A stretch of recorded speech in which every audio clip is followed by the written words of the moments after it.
مرکز مطبوعات агентии мубориза با مواد مخدر تاجیکستان روز 18 مای خبر داد که ماه اپریل کارمندان این نهاد از دو ساکن ҳисор بیش از 7 کیلو ماده‌های پسیخوتروپی نوع متامفتامین مصادره کردند. نسبت به عبدوغفورزاده سایراҳмон санаи таваллудаш 4 июни سال 1982 ساکن деҳаи گلимайдони ҷамоати ҳисор маълумоташ олӣ соҳиби 2 фарзанд موقتا بیکار و زیکیرов ҳошимҷон қаландарович санаи таваллудаш 16 ноябри соли 1978 ساکن деҳаи کوهان بالای ҷамоати навобод صاحب 5 فرزند موقتا بیکار که سال 2017 بر اساس ماده 247 برای قلابی سود شده است بر اساس ماده 200 قسم 4 بند ده کودکس جنایتی جمهوری تاجیکستان با اتهام های معاملات غیر قانونی ماده‌های پسیخوتروپی به مقدار مخصوصا بزرگ پرونده جنایتی آغاز کرده شده تفتیشات ادامه دارد. به این دو ساکن ҳисор بر اساس این بند قانون از 12 تا 20 سال زندان تهدید میکند. بنا به اطلاع مرکز مطبوعاتی агентии مبارزه با مواد مخدر تاجیکستان کارمندان این نهاد ابتدا هنگام از نظرگذرانی автомашин تمغه دیون نیکسیا رقم قید دولتیش 63 NN01 تحت اداره شهروند عبدوغفورزاده سایراҳмон یک بسته سلفان رنگش سیاه که در داخلش مواد کریستالی رنگش سفید را جای کرده بودند یافت و مصادره کردند.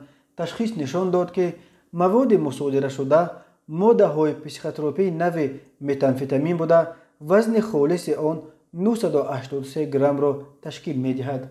در نتیجه پیشبرد کارهای تفتیشاتی معلوم گردید که عبدوغفورزاده سایراҳмон در اساس مصلحت پیشکی با مسلک خود زیکیرov ҳошимҷон қаландарович ساکن деҳаи کوهان بالا با مقصد در آینده به صاحبیت کسی دیگر دادن مقدار مخصوصا کلان ماده‌های پسیخوتروپی متامفتامین را غیر قانونی صاحب شده یک قسمش را توسط ماشینش از شهر ҳисор به نویه سینای شهر دوشنبه انتقال داده باقی مانده‌اش را در منزل زیست خود غیر قانونی نگاه می‌دارد.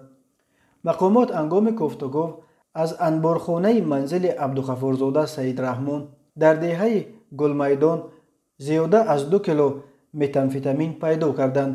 همچنین هنگام گفتگو از اجرای مهمانخانه زیکیرov 4 دستگاه نو آماده سازی افشرده یافت گردید که به داشتن لیاقت اپراتیوی معلوم نمودن مخفیگاه مخصوص در داخل آنها غیر امکان بود. همین طریق از داخل دستگاه های افشرده 4 کیلوگرم و 210 گرم ماده‌های پسیخوتروپی متامفتامین بازیافت و مصادره کرده شد.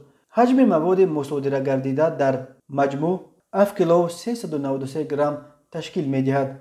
گفته می‌شود در اطلاعیه رسمی مرکز مطبوعات агентии مبارزه با مواد مخدر تاجیکستان متامفتامین نمود تغییر داده شده امفتامین یکی از نمودهای سنتتیکی مواد نشأه‌دار بوده نسبت به دیگر مواد نشأه‌آور شدت قوی‌تر و زود تاثیر کننده دارد.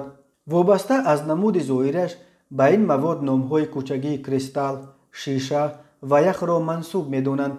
این مواد در لابراتوری‌های غیر قانونی دولت‌های خارجه آماده و با راه قاچاق به تاجیکستان آورده می‌شود. استعمال این گونه موادها جوانان را گمراه و فریفته نموده به سالمی جامعه و گنفاند ملت ضربه منفی می‌رساند. ولی متاسفانه نشأه‌جلبان به خاطر گرم نمودن بازار جنایی خود کوشش می‌نمایند که با هر راه و واسطه هزارها نفر را به دام فریب خود گرفتار نمایند. تأکید کرده است مرکز مطبوعات агентии.